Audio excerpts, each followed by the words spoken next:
Le Paris Saint-Germain est de retour sur terre et Chelsea en est pour quelque chose. Les Blues ont battu donc 3-0 les Parisiens en finale de la Coupe du Monde des clubs. Et aujourd'hui, l'équipe à Luis Enrique, l'équipe de la capitale française, championne d'Europe en titre parce qu'ils ont remporté la C1. Ouais. Ils doivent maintenant aborder une nouvelle étape, celle de défendre, pouvoir défendre le titre. Ouais, d'abord digérer cette défaite parce qu'ils y croyaient, défendre maintenant aussi la Ligue des Champions. Et vous voyez cette deuxième phase comment? Oui, bon, cette deuxième, moi je pense que les joueurs de Paris doivent se réveiller le plus tôt possible. Bon, ça tombe bien, ils vont avoir quelques semaines de congé, essayer de se ressourcer et puis revenir en force. Je pense aussi que le fait que cette équipe soit jeune, voilà, ça a un peu joué. Je ne vais pas trop revenir sur la finale, mais je pense que ça a quand même un peu aussi joué. Mais c'est le moment pour eux un moment d'apprentissage. Et puis pourquoi pas essayer peut-être de recruter 2-3 joueurs. Voilà, essayer de créer ce fond de bord dont Dodo parlait que Chelsea a, mais que Paris n'a pas. Voilà, si je peux le dire. C'est-à-dire avoir un banc où attention, pas en nombre, mais en qualité. Si Daniel parle de jeunesse, je lui dis juste que l'équipe de Chelsea ici est une jeune équipe. Et celui qui est le plus âgé là-bas, c'est Nkunku. Donc, il a 28 ans. Et les Enzo et Fernandez, 24 ans. C'est la même chose. Mais vous voyez, il y a une concurrence là-bas. Déjà, ils recrutent Joao et, comment on dit, l'attaquant. De nouveau venu. Alors, vous parlez de Chelsea. Non, oui. Bon, je parle de Chelsea. Par rapport à ce que vous demandez sur le Paris Saint-Germain, Chelsea déjà a des doublures. Mais Paris Saint-Germain aujourd'hui, vous voyez que Enrique a joué cette saison avec 11 joueurs. C'est-à-dire, il joue avec 10 titulaires et il change Barcola par Désiré Doué ou Kvaratskhelia. C'est tout. Mais on peut pas jouer toute une saison avec toutes ces compétitions, avec ces joueurs. Donc, il doit doubler, même sur les latéraux. Il n'y a pas de doublure d'Hakimi. Il n'y a pas de doublure il n'y a pas de doublure de, comment on dit, Nuno Mendes aussi. Donc, Paris a ce besoin de doubler ses postes pour avoir la concurrence, pour pouvoir. Marquinhos, d'ailleurs, je pense qu'il sera avec pas dans 4 ans. Qui joue tous les matchs. Vous voyez, donc quand Pacho est blessé, Pacho a un carton rouge, on est obligé de ramener Berardo et comme on dit le français aussi qui a pris le carton rouge, Lucas Hernandez, qui n'est plus trop ce Lucas Hernandez très physique qu'on avait connu au Bayern de Munich. Ouais. Donc je pense qu'ils ont un gain de recruter au moins 5 joueurs en défense, au milieu, sur les latéraux et un attaquant. Ça c'est obligé parce que si vous avez vu, on n'a pas commencé cette compétition avec Dembélé. Et il jouait pas avec Ramos aussi parce qu'il n'avait pas trop confiance en Ramos. Il jouait toujours avec les 3 Barcola, Doué et Kvaratskhelia. Donc, je pense que Paris doit doubler et on doit avoir cette profondeur de banc pour une grosse écurie. Ouais. Si Paris veut rivaliser avec les équipes comme Real, la meilleure équipe du monde, il doit doubler les postes. Ça, c'est une obligation. On peut pas jouer avec les Kangin Lee, Mayulu. Ce sont de moins joueurs. Non, Paris doit un gain. Je pense qu'ils ont, avec la cagnotte qu'ils ont remporté 100 quelque chose millions de dollars, et ils peuvent faire de bons recrutements quand même. Ouais, non, juste pour ajouter de l'eau au moulin de Dodo, je pense qu'ils doivent faire ce que les autres équipes font actuellement, ou du moins sont commencés à faire même avant la Coupe du Monde des clubs. Il faut renchérir leur effectif, ils ont les moyens pour ça, et je pense que s'ils veulent défendre leur titre, comme tu as dit, de champion d'Europe, il va falloir vraiment avoir une profondeur de banc, parce qu'en cas de blessure de Nuno Mendes, qui va jouer sur le côté, en cas de blessure de Hakimi, qui va jouer sur le côté droit, et puis voilà, on a parlé de lui-même a parlé de fatigue, donc voilà, je pense qu'il y va de soi et puis de leur bien ou de leur bien, voilà. Mais tu as parlé de Paris Saint-Germain qui devait se remettre aussi en question. Moi, je pense pas qu'il devait se remettre en question. Je pense que la pause, les vacances de 3 semaines sont les bienvenues. Vous pensez pas que le Paris Saint-Germain... Non, Paris Saint-Germain avec cette année qu'ils ont fait, c'était une année formidable quand même. Et c'est sur 2 ans. C'est sur 2 ans. Je pense que Luis Enrique est en train de construire cette équipe. Ça fait juste 2 ans. Si c'était une équipe qui pérennisait déjà 5 ans, je pense qu'une remise en question serait possible. Là, je pense qu'ils ont besoin... Quand vous parlez de remise en question, vous parlez à quel niveau, par exemple? Non, mais Helmut, ce trophée aurait été la cerise sur le gâteau.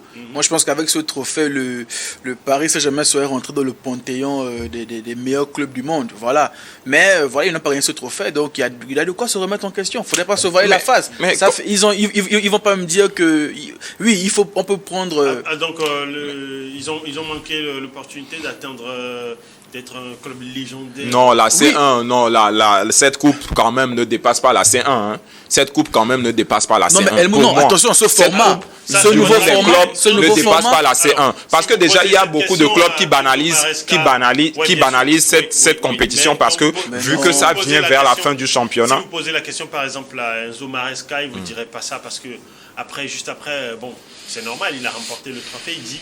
En plus, un trophée donné par Donald Trump. Non, pas forcément, pas à cause de ça. Mais toujours est-il qu'il a prédit quelque chose qui pourrait arriver. Bien sûr. C'est-à-dire que cette compétition pourrait devenir beaucoup plus importante qu'on ne le pense. Bien sûr. Et pourrait même avoir beaucoup plus de valeur que la Ligue des Champions. Je pense que ça va se jouer chaque 4 ans. La Ligue des Champions, c'est comme le championnat d'Europe. Voilà.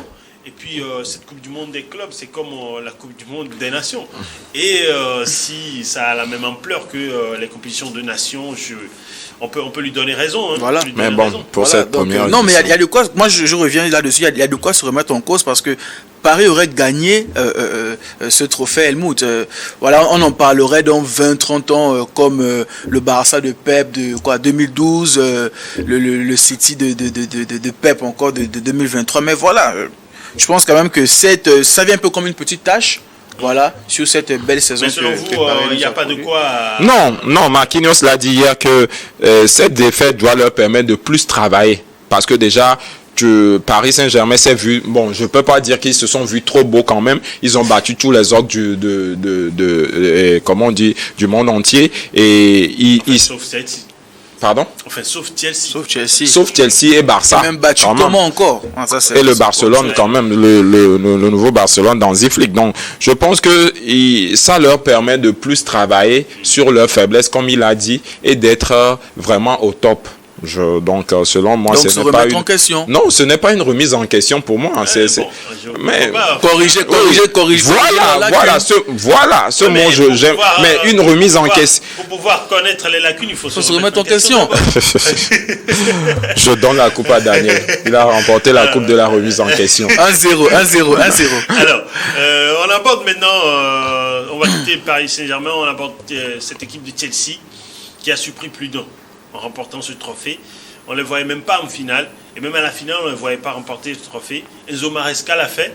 Il a eu un travail de fond qu'il a fait. Il a même terminé 4e de Premier League. C'était pas donné. Quand on voit que Arsenal ou encore City ont fait, même des équipes comme Nottingham Forest ont donné, et même Crystal Palace ont donné du fil à retordre en championnat. Ouais. Et même Liverpool qui a remporté donc le titre. Ouais. On se rend compte que Chelsea fait partie des 4 meilleures équipes de Premier League. Et pourtant, on ne croyait pas que cette équipe pouvait remporter ce trophée. Ils l'ont fait. Le mérite vient à Enzo Maresca, l'entraîneur italien. Mais vous le disiez, il était un disciple de Pep Guardiola. Oui, c'est un disciple de Pep Guardiola. Mais bizarrement, moi, cette saison en première ligue, je le disais à plein de gens, je suivais plus les matchs de Chelsea. Parce que quand tu vois Chelsea jouer, ça va vite, c'est plaisant. Mais ce qui leur a manqué, c'est la constance. Parce que pour pouvoir gagner cette première ligue, c'est d'être vraiment constant. Tu vois Chelsea sur un match, faire un match formidable et le match suivant, faire un match en dedans. Tu vois, donc la constance leur a manqué. Marqué que je l'avais dit ici que c'était l'équipe qui avait le meilleur effectif de cette première ligue quand même. Donc Enzo Maresca, beaucoup ne donnaient pas cher pour cette victoire de Chelsea quand même. Moi-même, je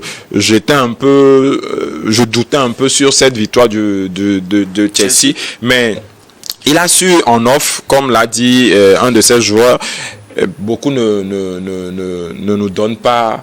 Ouais, c'est Cole Palmer. Oui, Cole Palmer qui l'a dit que nous sous-estime. Donc c'est à vous de relever ces défis. Déjà, il a su enranger par ses mots son équipe Et je pense que c'est ce qu'on a vu sur le terrain, et une bataille physique, mentale, technique, tactique, tout s'est passé sur ce terrain. Et puis Chelsea mérite en fait cette victoire. Vu le match d'hier, Chelsea mérite vraiment cette victoire dans tous les compartiments. C'est vrai que il y a beaucoup qui pourraient dire tout simplement qu'il a eu les moyens qu'il fallait parce qu'il y a tellement de recrutement et comment ils ont même Noni Madueke qu'ils ont même aussi oui.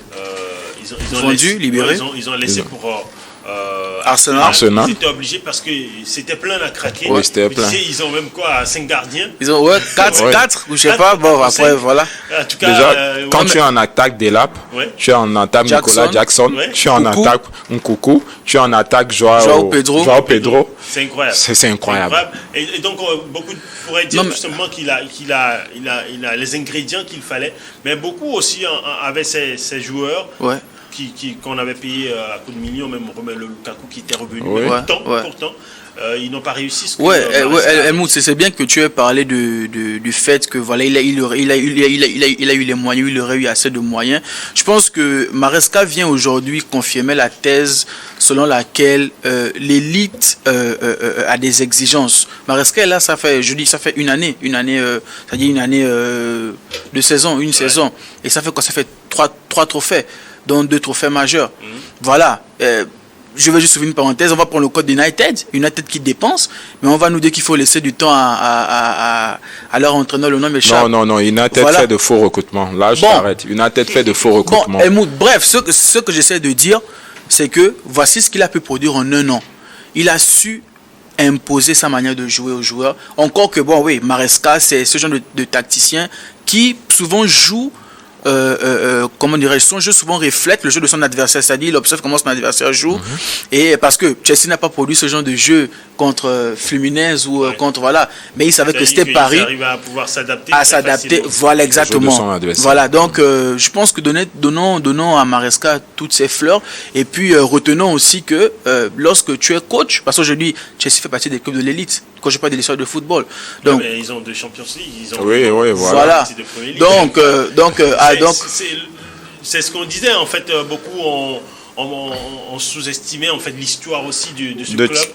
Mais bon, parce que Chelsea fut l'équipe qui a battu le Barcelone flamboyant de 2012, le Bayern de Munich flamboyant de 2012, l'équipe inconcevable de City de 2021 et cette année l'équipe bling bling de Paris Saint-Germain de 2025. Donc je pense que, comme tu l'as dit, beaucoup ont oublié cette histoire de Chelsea qui, face au gros, fait toujours de grands matchs. Je pense que beaucoup se sont tenus à la saison, cette saison qui s'achève, je pense, avec ce trophée. Une saison aussi désastreuse. Oui, voilà. Oui, mais Helmut, avec tout le lobbying clé de le Paris Saint-Germain, avec Dembélé, Doué, tout ce qui... Non, Paris... Voilà, ils ont quand même Paris marché sur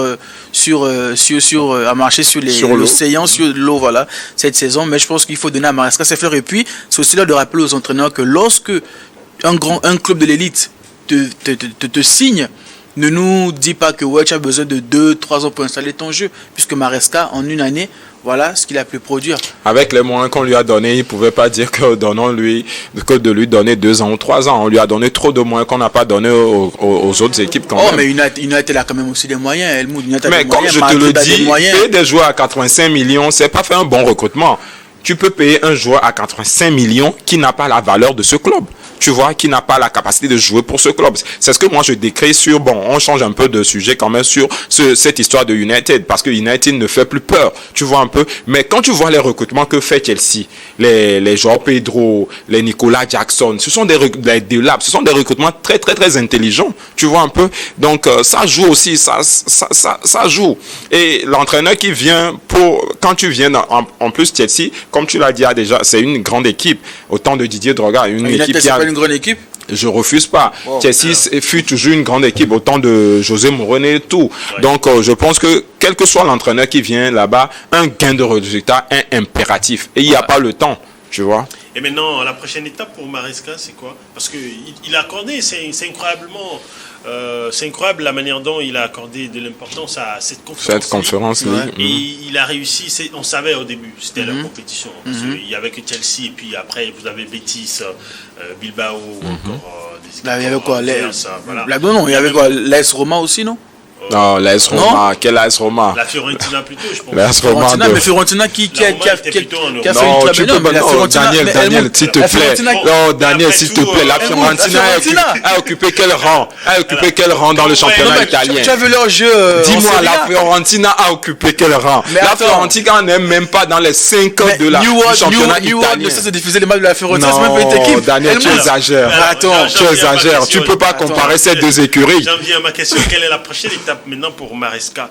Parce qu'il a remporté non seulement la Conference League, mais également la Coupe du Monde des clubs. Maintenant, il faut rivaliser en Premier League. Mais évidemment, il faut rivaliser dans le championnat anglais, l'un des meilleurs, sinon le meilleur championnat, du monde. Ce serait intéressant de voir cela, même si. Voilà, je ne fais pas l'affaire, je ne suis pas un blues. Est-ce que des équipes comme City ou encore Liverpool devraient avoir peur? Bien sûr. Ouais, bien sûr. Faut toujours se méfier.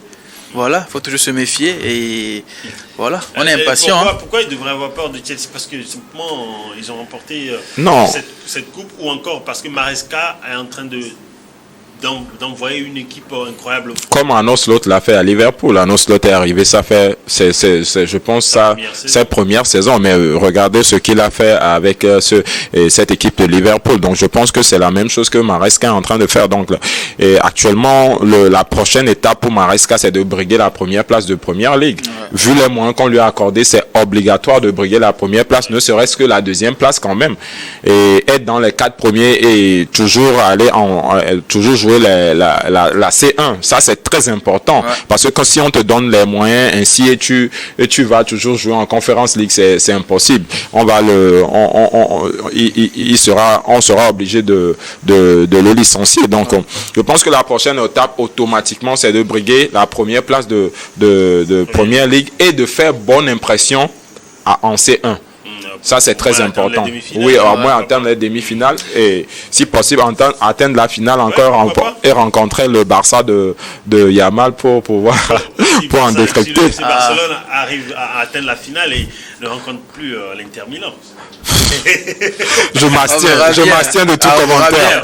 Alors, en tout cas, on s'est régalé sur les chaînes Neosport, non seulement en Ligue des Champions, mais également en Coupe du Monde pour la Coupe du Monde des clubs. Ouais. Et on espère que vous serez toujours, vous les téléspectateurs, encore des nôtres la saison prochaine, parce que ça arrive encore. Et encore, je pense, 3 semaines, et puis tout reprend. Et voilà. La finale de la Super Coupe, je pense, c'est le 12 août. Okay. C'est pourquoi je te disais que cette Coupe du Monde des clubs va servir de tremplin de pré-saison pour les équipes, parce que le Paris Saint-Germain a 3 semaines et revient en même temps pour jouer la Super Coupe. Donc ils n'ont plus besoin de faire une grande pré-saison quand même. En tout cas, pour l'instant, la FIFA et puis la FIFPro, le syndicat des footballeurs professionnels, tente de pouvoir instaurer quelques règles pour qu'il y ait au moins 12 heures obligatoires de repos entre 2 matchs, et tenir compte également des conditions de jeu, c'est-à-dire les voyages d'un pays à un autre, la distance et tout le reste, pour que la prochaine Coupe du Monde des clubs qui arrive dans 4 ans ne soit pas également victime de critiques. Bien ciblée par les critiques et tout le reste. Merci en tout cas, Dodo, d'être passé dans cette émission. Helmut, merci à toi, merci à la réalisation.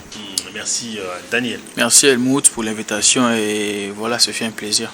Alors comme tu le fais souvent, je t'ai dit aussi, vous êtes bien habillé, Daniel. Pour l'occasion. Merci, j'ai fait comme toi. Merci. Merci donc à l'équipe rédactionnelle et technique derrière cette émission. Merci surtout à vous, nos chers téléspectateurs et chers internautes. N'oubliez pas de liker cette émission et de la partager autour de vous. Pendant le programme, c'est une heure d'info.